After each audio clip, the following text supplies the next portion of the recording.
영화나 연극이나 드라마를 볼 때 사람마다 다 이렇게 다른 관점으로 보기도 합니다. 그런데 아마 대부분은 그 영화나 연극이나 드라마의 주인공이 누구인가 그거를 중심으로 보지 않을까 생각을 합니다. 주연 배우에 따라서 영화나 연극이나 드라마의 성격이 좀 달라지고 결과도 많이 달라질 수 있습니다. 우리나라에서 최초로 오스카상을 받았던 이 봉준호 감독은 자신의 영화에서 대부분 송강호라는 그 배우를 주연으로 이렇게 사용하였습니다. 자기 영화에 가장 잘 맞는 배우가 있다면 송강호라 이렇게 이야기를 하더라고요. 그래서 정말로 그분이 한 영화들 가운데는 이 배우가 중심을 잡고 있습니다. 근데 뭐 믿을만 하니까 그러겠죠. 관객들도 마찬가지 아니겠습니까? 믿을만한 배우가 주연으로 나오면 기꺼이 지갑을 열어서 영화를 봅니다. 언젠가 영화를 한번 보는데 영화를 보여줬던 한 분이 저한테 이렇게 이야기하는 겁니다. 이번 영화의 주연 맡은 이 배우는 정말 믿을 만한 사람이니까 재밌을 거라고 그렇게 이야기하는 거예요. 왜냐하면 그 영화의 줄거리는 다 모르잖아요. 보지 않았으니까 줄거리를 모르고 또 요새는 이게 미리 알려주는 걸 자꾸 막으니까 잘 몰라요. 옛날에는 포스터에 다 기록을 해놨거든요. 시놉시스가. 그런데 지금은 그러지 않아서 잘 모릅니다. 그러니까 보지 않고서는 알 수가 없는 거고 또 사람들의 평가는 천차만별이기 때문에 그걸 다 믿을 수도 없는 겁니다. 그 영화를 선택할 때 주인이 누구냐, 주인공이 누구냐를 잘 따지더라고요. 반면에 또 영화를 보는 사람이 영화를 다 보면서 주연 배우가 누구인지 그 영화를 통해서 알지 못했다면 어떻게 되겠습니까? 황당한 일이 이제 벌어지는 것입니다. 영화를 이해하지 못했을 뿐만 아니라 영화 보는 내내 잠자고 있지 않았을까? 아무 관심도 없이 그냥 그 영화가 어쩔 수 없이 끌려와서 그 자리에 앉아있는 사람이 아니라면 아마 영화를 보면서 주연 배우가 누구인지 모르는 사람은 없을 겁니다. 제가 이렇게 말씀드리는 건 말씀을 볼 때도 같습니다. 성경이 말씀하는 주연이 누구인지 알아야 합니다. 이거 분명하죠. 성경 66권의 주연이 누구냐? 도대체 성경 66권에서 누구를 보아야 하느냐? 동시에 누구를 통하여 성경 66권을 보아야 하느냐? 이 질문은 매우 필요합니다. 그 주인이 누구냐? 그 주연은 바로 예수 그리스도입니다. 성경의 주인공은 예수 그리스도입니다. 그래서 성경을 통하여 예수 그리스도를 보지 못하면 성경을 온전히 이해하지 못한 겁니다. 영화관에 가서 1시간 반 영화를 다 봤는데 나와서 야 오늘 이 영화 주연 배우가 누구야? 주인공이 누구야? 이러면 이제 황당해지는 것과 마찬가지다라고 할 수가 있습니다. 그리고 이렇게 성경을 통해 예수 그리스도를 발견하지 못하면 바른 신앙 고백에 이르지 못합니다. 그러니까 우리의 신앙 고백은 예수 그리스도인데 성경을 통해 예수 그리스도를 발견하지 못하면 우리의 신앙 고백이 온전히 드러날 수가 없다라고 하는 것이죠. 오늘 우리가 살펴볼 본문을 통해서도 이런 동일한 결과에 이르러야 합니다. 본문은요, 그 유명한 변화산 사건입니다. 예수님께서 말씀을 전하신 후 엿새 후에, 그러니까 예를 들면 이가 그 가이사랴 빌립보에서 복음을 전한 후 엿새 후가 되겠죠. 후에 제자들 가운데 세 사람을 데려갑니다. 베드로와 야고보와 요한이라고 하는 세 사람을 데리고 높은 산에 갑니다. 그 높은 산이 어딜까? 이스라엘에는 가장 높은 산이 헐몬산 하나밖에 없어요. 헐몬산 북부에 있어요. 그것도 그 가이사랴 빌립보에서 북쪽 바로 가까워요. 거기 가면 이제 헐몬산, 유일하게 스키장이 있는 산입니다. 중동에 스키장이 있는 산이 그 헐몬산이에요. 아주 얼마나 높으니까 스키장이 있겠습니까, 그죠? 그 중동에. 거길까? 근데도 전통적으로는 이 헐몬산을 말하지 않고 다볼산을 의미합니다. 다볼산이 있다. 다볼산은 갈릴리에서 또 이렇게 바라보면은 높이 솟은 이게 산등성이가 높은 산이 보입니다. 지금도 거기가 예수님의 변화산이라 그래서 변화산 교회도 거기 있어요. 지금은 변화산 교회가 사람들이 만든 거죠. 과연 다볼산일까? 잘 모릅니다. 그것도 정확하게 정해진 건 아니에요. 최근에 어떤 학자들은 이게 높은 산이라는 게 산을 의미하는 것이 아니라 산맥을 의미하는 것이다. 그래서 그 큰 산맥 줄기에 있는 곳이다. 그 산맥 줄기에 있다고 그러면 이스라엘 어느 산 중에 하나겠죠. 그래서 기도를 가장 많이 했던 산이니까 예루살렘에 있는 겟세마네 줄기가 아닐까 이렇게 말하는 분도 있습니다. 이렇게 많은 이야기가 나왔다고 하는 것은 잘 모른다는 것이죠. 어디에든지 몰라요. 그러나 분명한 것은 높은 산에 올라가셨고 거기에서 놀라운 일을 나타내게 됩니다. 그 일은 어떤 거냐면 예수님께서 변화된 것입니다. 아주 찬란한 그 모습으로 변화됐는데 어떻게 되냐. 2절에 보니까 그 얼굴이 해같이 빛나며 옷이 빛과 같이 휘어졌더라 이렇게 표현했어요. 얼굴이 해같이 빛났다. 사람은 해를 보면 죽어요. 그죠? 그러니까 상징적인 거죠. 그만큼 아주 광채가 빛났다라고 보이는 겁니다. 그래서 이것 때문에 중세의 성화에는 뒤에 후광이 다 그려져 있어요. 후광이 빛이 나는 거, 빛이 나는 후광이 다 그려지는 겁니다. 이런 제품을 따는 거죠. 그 얼굴이 해같이 빛났고 옷이 빛같이 흰색이 되었다. 이렇게 말씀하는 것이죠. 근데 예수님의 변화만이 놀라운 일이 아니었습니다.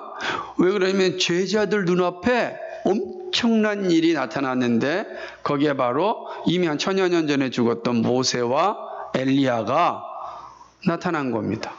그리고 예수님과 함께 대화를 나누고 있습니다. 3절에 보니까 때에 모세와 엘리야가 예수로 더불어 말씀하는 것을 제자들이 보았습니다. 놀라운 거죠. 지금 예수님이 옹존하는데 이미 1000년 전에 있던 모세와 엘리야가 예수님과 대화를 하는 거예요. 그걸 제자들이 지금 보는 겁니다. 이거 지금 뭐 영화가 아니에요. 환상도 아니고 실제로 지금 보고 있는 것입니다. 어떤 이 모습이 어떤 것을 우리에게 보여주냐면 장차 우리가 누릴 천국의 모습을 잘 보여주는 겁니다. 우리가 천국에 가면 모세와 엘리야와 다 함께 이야기를 나누는 삶을 살 겁니다. 우리가 한 번도 보지 못하였지만 그분들과 함께 하나님 나라에서 영원토록 사는 복을 누리게 될 이 사실을 지금 보여주고 있습니다. 변화선에 나타난 모세는요, 사실은 율법을 대표합니다. 그죠? 율법을 제정했던 받았던 사람 아닙니까? 율법을 대표하는 게 모세입니다. 또 엘리야는 하나님의 말씀을 전하는 선지자를 대표합니다. 그죠? 근데 율법과 선지자가 다 예수 그리스도 안에서 하나가 되어지는 것입니다.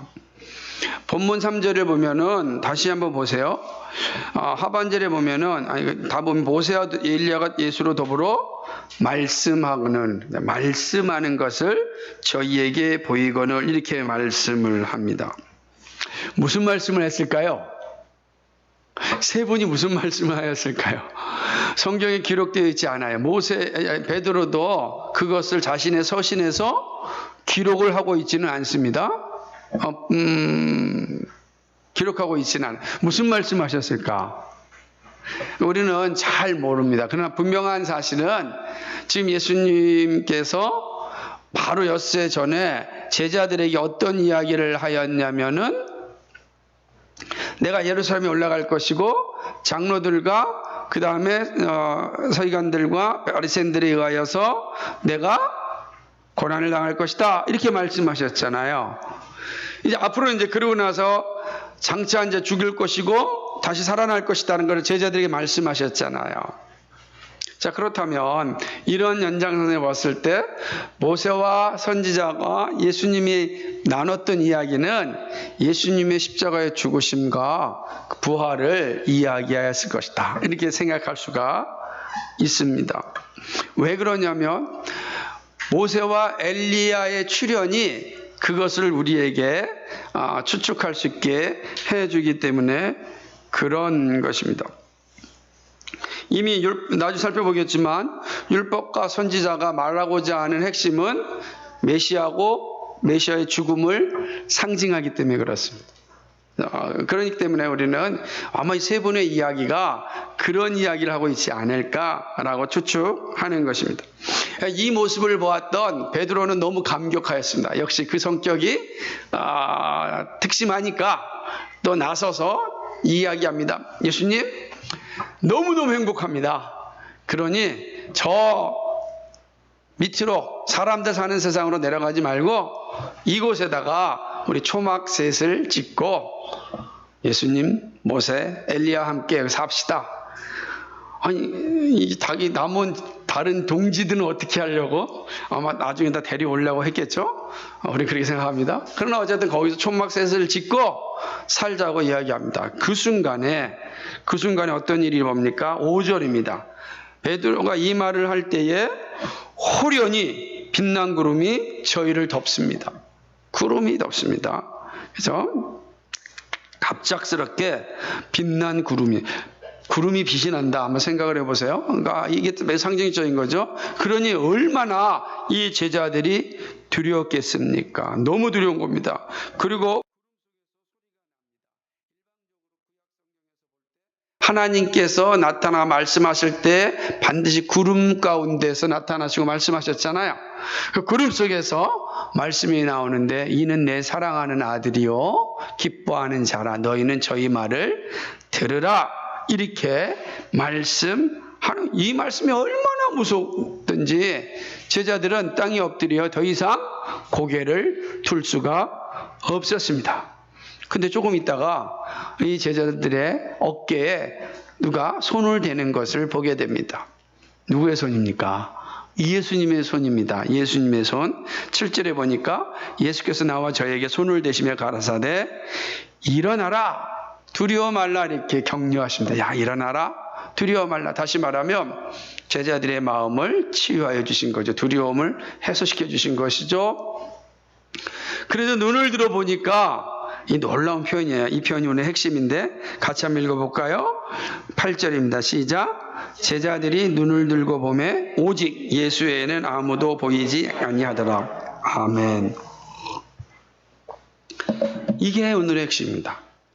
제자들이 눈을 들고 보매 오직 예수 외에는 아무도 보이지 아니하리라. 오직 예수 외에는 아무도 보이지 아니하리라. 변화산의 거대한 사건의 주인공이 누구라는 겁니까? 예수님이라는 겁니다. 오직 예수 외에는 아무도 보이지 아니하리라. 여러분, 이 말씀은 정말 중요합니다. 그리고 오늘 이 변화산 사건을 통하여서 우리는 예수 그리스도가 누구인지 정확히 발견해야 됩니다. 우리 모세와 엘리야에게 눈이 돌아가는 게 아니에요. 모세 얼마나 대단한 사람입니까? 생각해보세요. 베드로가 누굴 봤어요? 모세를 봤다고요. 이건 엄청난 일이잖아요. 쇼킹한 일이에요. 엘리야를 봤다고요. 이거 이런 기쁨이 어디 있겠어요? 예? 옛날에 우리 중고등부 대표였던 지금 대표죠. 저 원당 초등학교에서 무슨 행사를 하는데 모 국회의원이 왔어요. 그 같이 사진을 찍었어요. 우와 나 사진 찍었다고 보낸 거예요. 그것만 해도. 에? 우리한테 별로 반갑지 않은 사람이지만 와! 아니 그 기원 하나 봐도 우리가 이렇게 기쁜데 호들갑을 떠는데 지금 모세와 엘리야를 봤다고요. 예수님은 늘 보던 사람이고. 그죠? 아마 그 형제가 자기 엄마랑 사진을 찍고 너무 기뻐서 나 엄마랑 사진 찍었다고 막 안 그랬을 겁니다. 그죠? 늘 보니까 베드로와 늘 보던 예수님보다 모세와 엘리야를 너무너무 신나서, 그러니까 생각 없이 초막셋을 짓자는 거예요. 예수님이랑 다니면서 집 짓자는 말 한 번도 안 했어요. 여러분 성경 집 짓만 안 해요. 그런데 갑자기 모세와 엘리야를 보니까 집 짓자는 거예요. 그런데 8절에 보니까 오직 예수 외에는 아무도 보이지 아니하더라. 모세와 엘리야가 주인이 아니라는 겁니다. 주인공이 아닙니다. 거기에 우리의 눈을 돌리면 안 됩니다. 우리의 눈은 어디로 가야 됩니까? 오직 예수 그리스도를 향해야 하는 것입니다. 놀라운 사실을 우리에게 말씀해 주고 있습니다. 이 말씀은요, 환상이 아니고 역사적 사실이라는 사실인 것을 성경 자체가 증거합니다. 베드로 사도는 후에 소아시아에 흩어져 있던 믿음의 공동체들에게 편지를 보냅니다. 편지를 보내면서 이 사실을 다시 한번 이야기합니다. 한번 볼게요. 이 말씀이 되게 중요한 거예요. 베드로 후서 1장 16절과 18절이에요. 신약성경 베드로 후서 1장 16절과 18절 말씀을 보겠습니다.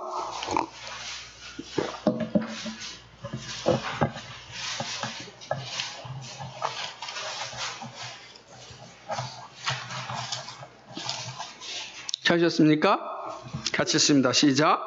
우리 주 예수 그리스도의 능력과 강림하심을 너희에게 알게 한 것이 공교히 만든 이야기를 좇은 것이 아니요 우리는 그의 크신 위엄을 친히 본 자라. 지극히 큰 영광 중에서 이러한 소리가 그에게 나기를 이는 내 사랑하는 아들이요 내 기뻐하는 자라 하실 때에 저가 하나님 아버지께 존귀와 영광을 받으셨느니라. 이 소리는 우리가 저와 함께 거룩한 산에 있을 때에 하늘로서 나옴을 들은 것이라. 아멘. 그러니까 베드로는 지금 이 얘기를 들은 겁니다. 변화산에서 자신이 보았던 것들을 그는 잊을 수가 없었습니다. 어떻게 잊을 수 있겠습니까? 근데 오늘 본문을 보면 여기에서 모세와 엘리야가 나와요? 안 나오잖아요. 누구만 나오죠? 예수 그리스도. 베드로는 깨달은 겁니다. 오직 예수 그리스도 외에는 보이는 자가 없더라. 여러분 이게 되게 중요한 거예요. 그래서 베드로는 자신의 고백 가운데 이제 모세와 엘리야를 본 것을 자랑하지 않아요. 그거 중요한 게 아니야. 아무 가치가 없어요. 가치가 없다 그러면 너무 미안하니까 잘못하면은 예수 그리스도, 그래서 그는 오직 예수 그리스도만을 이야기합니다. 이렇게 변화산 사건을 통하여 제자들은 예수님에 대하여 더욱 확고한 신앙을 가지게 됩니다. 이제 본문입니다. 본문을 보면 제자들이 모세와 엘리야를 보았다고 나옵니다. 저는 이 장면 보면서 아마 여러분도 저와 동일하게 궁금했을 것입니다. 어떻게 알았을까? 초상화도 없었을 텐데, 그죠? 어떻게 알았겠을까? 궁금하잖아요.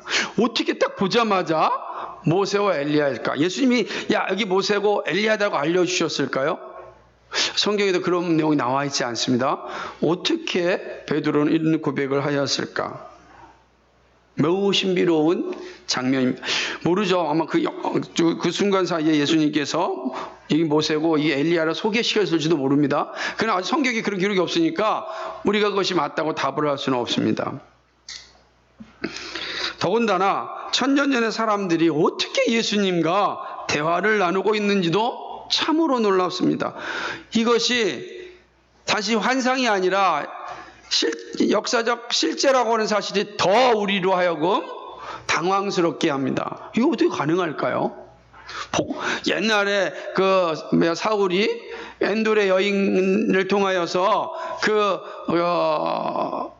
누구죠? 사무엘을 불러냈던 그런 모습일까요? 우리는 그걸 복화술이라고 그러는데, 참 복화술, 근데 이건 실제잖아요? 음성이 아니라 지금 어렵습니다. 어려운 거예요. 우리의 이성을 훨씬 뛰어넘는 장면입니다. 그러나 분명한 사실은 제자들이 보았던 실제의 사건입니다. 성경은 이 사실을 알려주고자 합니다.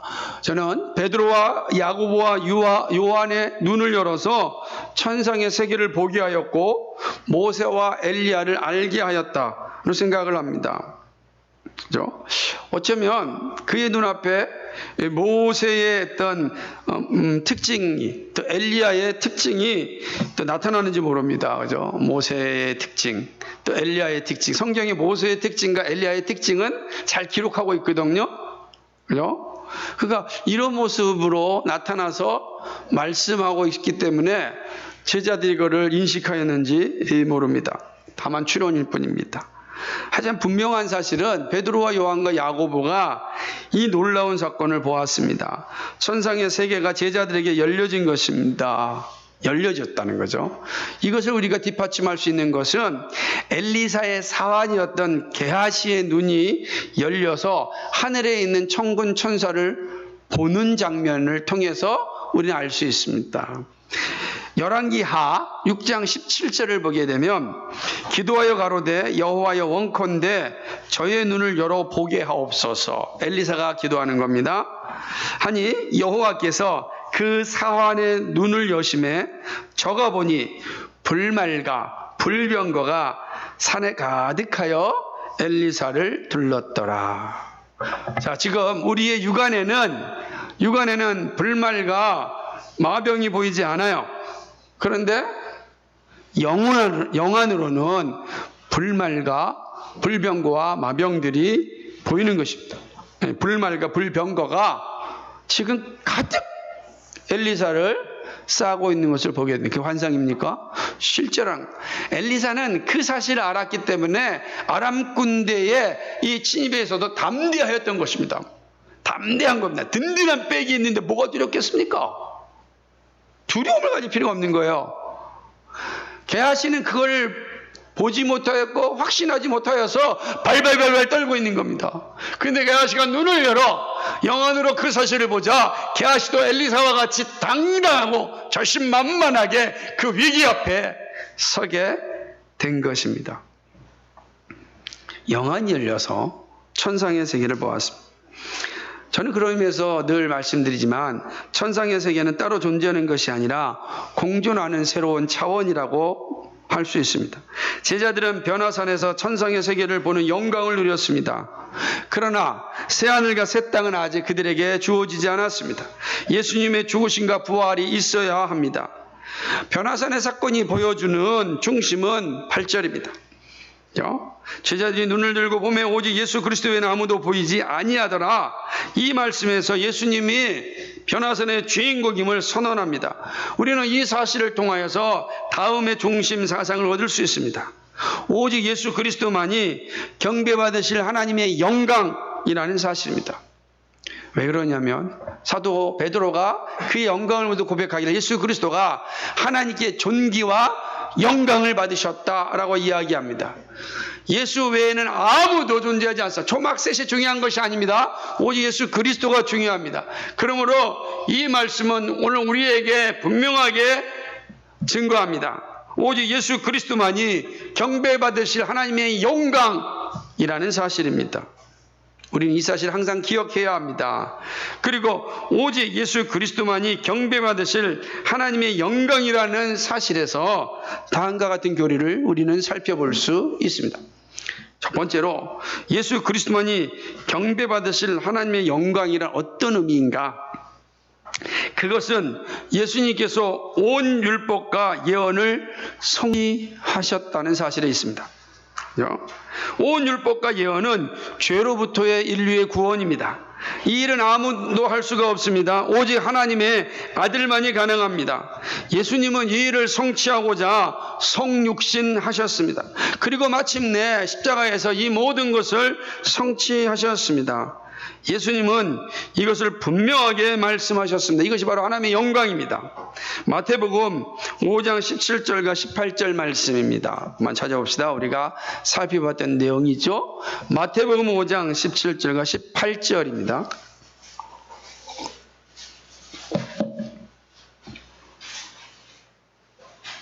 같이 읽습니다. 마태복음 5장 17절 18절 시작. 내가 율법이나 선지자를 폐하려 온 줄로 생각지 말라. 폐하려 온 것이 아니요 완전하게 하려 함이라. 진실로 너에게 이르노니 천지가 없어지기 전에는 율법의 1.1획도 결코 없어지지 아니하고 다 이르리라.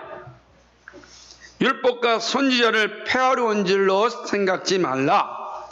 율법의 대표는 모세요. 선지자의 대표는 엘리야요. 무시하지 않는다는 겁니다. 자, 초막이 거기에 짓지 않고 오직 예수 그리스도만 나타났다고 해서 이것을 불필요하다 얘기한 것이 아니라 뭐죠? 율법과 선지자를 다 이루시기 위하여 오셨습니다. 예수 그리스도만이 율법과 선지자를 다 이루시는 분입니다. 그러므로 하나님의 영광이라 우리가 고백하는 것입니다. 마태복음 21장 4절 5절에 보면 이는 선지자로 하신 말씀을 이루려 하심이라. 일러스되 시온 딸에게 이르기를 내 왕이 내게 임하나니 그는 겸손하여 낙이 곧 멍에 매는 짐승의 새끼를 탔도다 하라 하였느니라. 아멘. 예수 그리스도의 십자가의 죽으심이 무엇을 이루려 하신 겁니까? 선지자에 하신 말씀을 이루려 하심이라.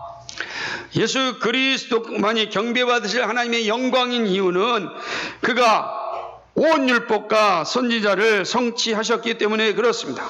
예수님은 철저하게 하나님의 뜻을 이루셨습니다. 율법과 선지자의 예언은 그의 십자가에서 다 성취되었습니다. 율법과 선지자의 핵심은 인류를 구원하실 메시아를 기다림입니다. 바로 이것이 하나님의 영광이야. 하나님의 창조 경륜은 이 땅에 하나님의 창조의 역사가 온전히 이루어지는 거지만 하나님의 구속 경륜은 죄로 말미암아 타락된 모든 인류가 다 예수 그리스도 안에서 회복되는 것입니다. 누구로 말미암아요? 예수 그리스도로 말미암아. 그 일을 율법과 선지자를 통해서 끊임없이 말씀해 주었습니다. 그게 언약이래요. 끊임없이 말씀해 주었습니다. 그것이 언제 이루어질까? 예수 그리스도 안에서 이루어지는 겁니다. 그러므로 예수 그리스도가 하나님의 영광입니다. 예수님은 하나님의 구속 경륜을 완성하셨습니다. 그러기에 경배받기에 합당한 하나님의 영광입니다. 바로 여기에 그 첫 번째 이유가 있습니다. 또한 예수님이 경배받기에 합당한 하나님의 영광인 이유는 하나님의 사랑하는 아들이며 기뻐하시는 분이기 때문입니다. 5절에 있는 말씀처럼요. 하늘에서 들려온 말씀은 변화산의 주인공이 누구인지 분명하게 말씀합니다. 예수님만이 하나님의 사랑하는 아들이고 기뻐하심을 입은 자입니다. 하나님이 기뻐하셨다는 것은 확고한 선언입니다. 거룩하신 하나님이 기쁨을 선언하셨습니다. 그러면서 말씀하기를 너희는 저희 말을 들으라. 예수 그리스도의 말씀을 들으라고 말씀하고 있습니다. 나의 기뻐하는 자. 여러분 이게 아가서에 보게 되면요. 솔로몬이 술람미 여인을 향하여서 어여쁜 자여 나와 함께 가자 이렇게 고백합니다. 예수님이 누구세요? 가장 극존칭이 뭐야? 어여쁜 자여 나와 함께 가자. 하나님이 예수님을 향하여 내 기뻐하는 아들이라 내 기뻐하는 자라 라고 말씀하고 있습니다. 얼마나 이게 복된 것인지 모릅니다. 예수님이 하나님의 기쁨이라면 예수님은 하나님께 하시는 모든 이야기를 하나님이 다 들으신다는 거예요. 하나님의 기쁨이기 때문에. 하나님의 사랑이고 기쁨이신 예수님께서 사람의 몸을 모시고 이 땅에 오셔서 모욕과 고난의 십자가를 지셨습니다. 그리고 약속하신 대로 죽음을 이기시고 부활하셨습니다. 그래서 우리의 구원을 이루셨습니다. 이것이 바로 하나님의 영광입니다. 영광입니다. 그렇죠? 여러분 한번 생각해 보세요. 우리 아마 집사님들도 그럴 거예요. 아들이 딸이 너무 예쁜 짓 하면 다 들어주고 싶죠. 무슨 그 딸이 요청하고 아들이 뭔가 이거 좀 해주세요 그러면 다 해주고 싶잖아요. 없는 돈도 어떻게 대출 받아서 해주고 싶은 거 아니겠어요? 너무너무 예쁘고 그러면. 이 편이 그런 거예요. 우리가 오늘 읽은 요한복음 11장 41절과 42절에 보면은 뭡니까? 나사로의 죽음 앞에서 하나님께서 예수님이 기도할 때 뭐라고 그럽니까? 아버지 고맙습니다. 제 이야기를 들어주셔서 감사합니다 그러잖아요. 그리고 나사로가 무덤 가운데서 나오잖아요. 자, 예수님께서 하나님이 왜 예수님의 말씀을 들어주셨습니까? 하나님이 기뻐하시는 자이기 때문에. 하나님이 기뻐하시는 자예요. 그러므로 예수님이 말씀하시면 다 듣는 거예요. 자, 왜 우리가 예수 그리스도의 이름으로 기도해야 됩니까? 왜 우리가 예수 그리스도 안에 있어야 됩니까? 예수 그리스도가 하나님의 기쁨이세요. 예수 그리스도가 하신 말씀 하나님이 다 들으세요. 우리가 예수 그리스도의 이름으로 기도할 때 하나님이 기쁘시게 받으시고 들어주시는 거예요. 이해가 되세요? 그래서 왜 우리가 예수님으로 기도하는지, 예수님이 바로 하나님의 기쁨이에요. 하나님의 영광이란 말입니다. 그래서 우리의 기도는 오직 예수 그리스도를 통하여 하나님께 올라가는 거예요. 그래서 예수님만이 중보자예요. 이 땅에 그 누구도 중보자가 아닙니다. 마리아도 아닙니다. 모세도 아닙니다. 엘리야도 아닙니다. 하나님이 우리의 기도를 들으시는 유일한 중보자는 예수 그리스도입니다. 그게 바로 나의 기뻐하는 자라. 나의 기뻐하는 자. 이 사실이 우리 안에서 흔들리면 결코 안 된 것입니다. 이것이 바로 베드로가 변화산에서 보았던 모습입니다. 두 번째로는 예수 그리스도만이 경배받으실 하나님의 영광을 아는 자의 의무입니다. 그것은 예수님의 말씀에 전적으로 순종하는 일입니다. 예수님이 하나님의 영광임을 알지 못하였던 베드로는 자신의 생각이 앞섰습니다. 그래서 하나님의 뜻을 또 방해합니다. 십자가를 방해했던 베드로는 변화산에서도 여전히 방해합니다. 그러나 그가 하나님의 영광, 예수님께 있는 하나님의 영광을 보았을 때 그는 달라졌습니다. 하나님은 예수님의 말씀에 전적으로 순종하라고 명령하십니다. 5절 하반절에 그의 말을 들으라 라는 의미는 순종하라는 것입니다. 네 생각 말고 내 말에 순종하라는 거예요. 철저하게 자기를 부인하고 자기 십자가를 지라는 것입니다.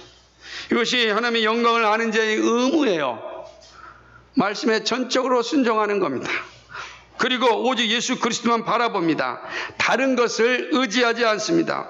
제자들이 눈을 들어보았을 때 오직 예수 그리스도만이 보였습니다. 모세와 엘리야가 대단한 존재라 할지라도 주인공이 아닙니다. 왜 그렇습니까? 그들은 구원주가 아니기 때문입니다. 구속 경륜을 이룰 자가 아니기 때문입니다. 십자가를 질 수 없기 때문입니다. 오직 예수님만이 십자가를 질 수 있고 우리를 죄로부터 구원할 수 있습니다. 그러므로 우리가 바라볼 수 있는 분은 예수 그리스도입니다. 우리가 믿음으로 고백할 수 있는 분은 예수 그리스도입니다. 여러분, 예수님을 늘 고백하는 게 생명인 것을 바로 변화산에서 우리에게 분명하게 보여주고 있지 않습니까? 사도 베드로는 이 사실을 베드로후에서 분명히 밝히고 있습니다. 베드로 역시 자신의 죽음이 가까이 왔음을 알았습니다. 그리고 남겨질 성도를 생각하며 가슴이 아팠습니다. 그러나 그는 담대하였습니다. 왜냐하면 홀로 있어도 흔들리지 않는 믿음을 베드로는 줄 수 있었기 때문입니다. 그게 베드로후서 1장 15절 말씀인데, 내가 힘써 너희로 하여금 나의 떠난 후에라도 이런 것을 생각나게 하려 함이라. 이런 것이 뭡니까? 우리가 읽었던 10절에 변화산에서 예수 그리스도를 이야기하는 거. 이런 변화산에서 예수 그리스도, 하나님의 영광인 예수 그리스도, 그것이 너희 안에 믿음으로 고백된다면 내가 없더라도 너희가 이방의 나라에 있다 할지라도 믿음을 지킬 수 있다는 겁니다. 코로나가 아무리 강력하게 우리를 지배한다 할지라도 내 안에 오직 예수 그리스도가 분명히 고백되어진다면 우리는 넉넉히 이길 수가 있습니다. 어떠한 세상의 조롱과 모욕과 핍박과 웃으며 우리로 향하여서 조롱한다 할지라도 흔들리지 않을 수 있는 것은 하나님의 영광인 예수 그리스도가 내 안에 있기 때문에 있으면 가능한 것입니다. 그래서 사도 베드로는 이런 것을 생각나게 하려 함이라 이렇게 말씀하는 것입니다. 베드로 사도는 이 믿음을 분명히 알기에 그리스도를 아는 일에 열심을 내라고 말씀합니다. 예수님을 생각하고 고백할 때 고난을 담대하게 이길 수 있기 때문에 그렇습니다.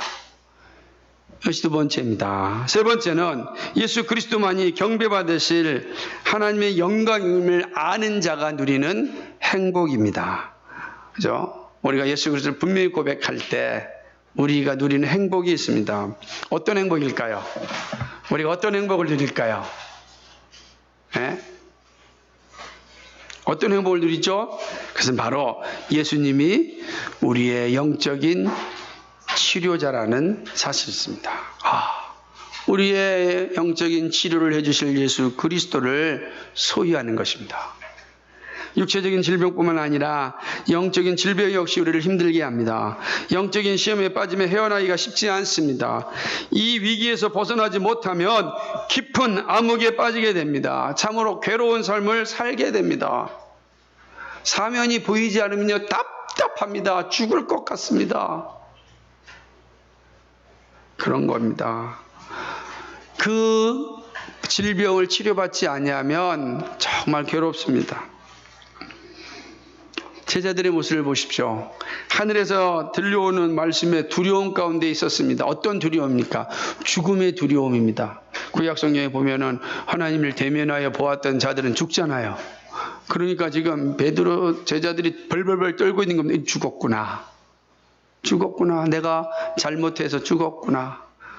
죽는구나. 얼마나 얼굴을 못 듣는 거야. 얼굴을 앞에서 초막 셋을 찍고 잤던 이 베드로와 야고보와 요한이 얼굴을 못 들고 땅에만 있는 거예요. 죽었구나. 얼마나 두려운 가운데 있겠습니까? 그 두려움을 경험하지 못한 사람은 참 이해하지 못합니다. 이스라엘 백성들이 모세가 시내산에 올라갈 때 두려움 가운데 있었던 그 모습입니다. 그들이 두려워서 우리 못 올라갑니다. 그러지 않았습니까? 가자 그럴 때 못 올라갑니다. 당신이 올라가십시오. 두려우니까. 제자들도 얼굴을 둘 수 없었습니다. 빛난 구름 앞에서 어떻게 얼굴을 둘 수 있겠습니까? 상상할 수 없는 거죠. 바로 그때 주님의 따스한 손길이 있었습니다. 빛난 구름 생각하면 우리 가끔씩 이게 비 온 뒤에 구름 사이에서 빛이 쫙 비치는 그 장면들 보잖아요. 그걸 연상해 보십시오. 그게 지금 내 앞에서 비친다고 생각해 보세요. 그거 어떻게 감당하겠어요? 근데요, 바로 그때 주님의 따스한 손길이 있었습니다. 저는 이 장면이 참 은혜요 감사 고백이 나올 수밖에 없었습니다. 7절 말씀에 보니까 예수께서 아마 저희가 손을 대시면서 등에다가 손을 탁탁 대시면서 일어나라 두려워 말라. 죽음의 경각 가운데 있는 제자들에게 두려움에 벌벌 떨고 있는 제자들에게 손을 대시면서 두려워 말라 일어나라. 바로 그 순간 둘이 사라졌습니다. 제자들이 고개를 들었습니다. 살아났다는 거야. 살아난 겁니다. 세상을 보게 된 겁니다. 예수 그리스도가 참된 치료자입니다. 그래서 우리는 엎드려 예수님께 구해야 합니다. 우리를 도와달라고 간구해야 됩니다. 하나님만이 우리의 참된 치료자입니다. 예수님은 낫고자 하는 자를 치료하여 주셨습니다. 출애굽기 15장 26절에 보면은 이르시되 너희가 너희 하나님 나 여호와의 말을 들어 순종하고 내가 보기에 의를 행하며 내 계명에 귀를 기울이며 내 모든 규례를 지키면 내가 애굽 사람에게 내린 모든 질병 중 하나도 너희에게 내리지 아니하리니 나는 너를 치료하는 여호와니라. 그렇습니다. 우리 주님이 우리 하나님이 치료하는 여호와이십니다. 예수님께서요 복음을 전하다가 38년 된 병자를 만났습니다. 예수님이 보니까 그가 누운 것이 병이 오랜 줄 알고서 38년 된 병자에게 이야기합니다. 네가 낫고자 하느냐 이렇게 얘기합니다. 그러자 이 30년 병자가 원래 거기 이제 샘이 있었는데 저 샘에 빨리 들어가면 낫는다고 하는데 내가 가려고 그러면 다른 사람이 먼저 들어가서 낫지 못합니다. 그렇게 38년 앉아 있는 거 안진병이니까. 근데 예수께서 이렇게 얘기합니다. 요한복음 5장 9절에 있는 말씀인데요. 예수께서 가라사대 일어나 내 자리를 들고 걸어가게 하시니 그 사람이 곧 나와서 자리를 들고 걸어가니라. 놀랍지 않습니까? 38년 된 병자가 일어났습니다. 어떤 두려움이 우리에게 온다고 하더라도 믿음이 있으면 견딜 수 있습니다. 주님께서 이길 힘을 주십니다. 그리고 주님 안에서 누리는 평안을 가지게 됩니다. 주님의 손이 우리와 함께 하십니다. 이것이 예수님의 영광을, 예수님이 하나님의 영광임을 아는 자들이 누리는 행복입니다. 우리가 예수 그리스도를 고백한다는 것은 이러한 행복을 누리고 있는 것입니다. 어디에 이러한 치유의 은혜가 있겠습니까? 그래서 우리는 코로나19라고 하는 준엄한 사태 앞에서도 절망과 두려움 가운데 있는 것이 아니라 치료자이신 예수 그리스도 앞에 나아갈 수가 있는 것입니다. 어떤 질병도 치료해 주실 예수 그리스도를 알기에 그 앞에 나가서 무릎 꿇고 주님 우리가 낫기를 원합니다. 하나님의 뜻이 우리에게 온전히 이루어지기를 소망합니다. 기도할 수 있습니다. 그것이 예수 믿는 자 우리들의 행복입니다. 사랑하는 여러분, 우리가 사는 현실이 쉽지 않습니다. 주일날 교회에 오는 것이 죄인인 것처럼 느껴지는 시대입니다. 이런 시국에 교회 가냐는 비아냥을 듣는 시대입니다. 정부가 교회를 의도적으로 폄하하지 않는다고 생각합니다. 하지만 의도와 상관없이 각종 언론을 통하여서 주일날 예배하는 것이 껄끄럽게 느껴지고 있습니다. 그런 상황 가운데도 이렇게 끝까지 믿음의 자리에 모여 예배할 수 있는 여러분에게 믿음의 박수를 보내고 응원을 하고 위로를 합니다. 하나님께서 여러분의 믿음의 고백을 들으시고 합당한 은혜로 채워주시리라 확신합니다. 우리 시대의 영적 어려움을 잘 이길 수 있는 것은 하나님의 영광이신 예수 그리스도를 믿음으로 고백하는 일입니다. 나를 위하여 십자가를 지신 예수님을 믿음으로 고백하는 일이 눈치 주고 비꼬는 이 세상에서 우리가 이기는 유일한 길입니다. 스트레스를 받지 않는 길이고 영적인 자유를 누리는 길입니다.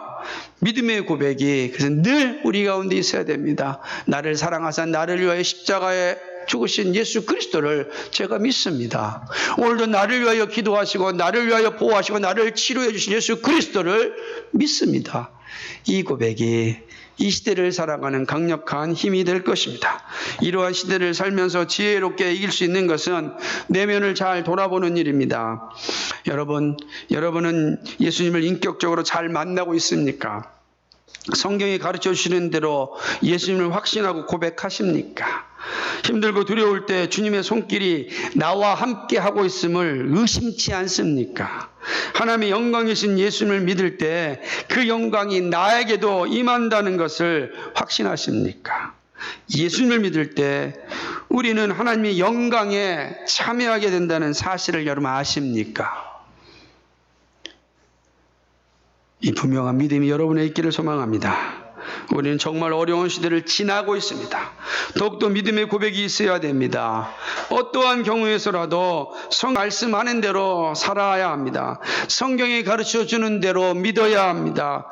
그리고 성경이 말씀하는 대로 기도해야 합니다. 기도는 결코 쉬어서는 안 됩니다. 항상 기뻐하고 범사에 감사하고 쉬지 말고 기도해야 합니다. 이것이 하나님의 영광이 예수 그리스도임을 아는 성도의 자세입니다. 오직 예수 그리스도만이 우리의 주인입니다. 오직 우리의 경배받으실 분입니다. 오직 예수 그리스도만이 하나님의 영광입니다. 사랑하는 여러분, 오늘도 이 믿음의 자리에서 승리할 수 있기를 간절히 소망합니다. 말씀을 다시 한번 요약합니다.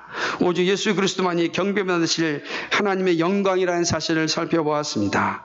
첫째, 예수 그리스도가 경배받으실 하나님의 영광이라는 의미는 예수님께서 온 율법과 예언을 성취하셨기 때문과 하나님의 사랑하는 아들이며 기뻐하시는 분이기 때문입니다. 둘째, 예수 그리스도만이 경배받으실 하나님의 영광임을 아는 자의 의무는 예수님의 말씀에 전적으로 순종함과 오직 예수 그리스도만을 바라보는 것입니다.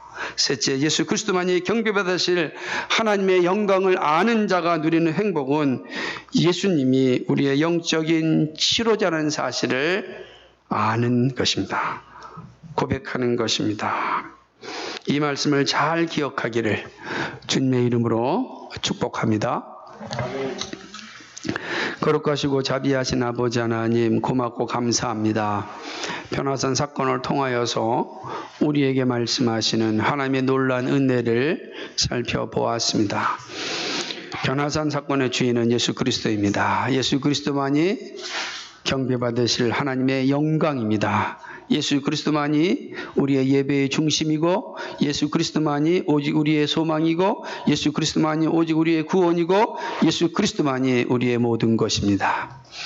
언제 어디서 무엇을 하든지 간에 예수 그리스도만으로 기뻐하고 감사하고 고백하며 살게 하여 주옵소서.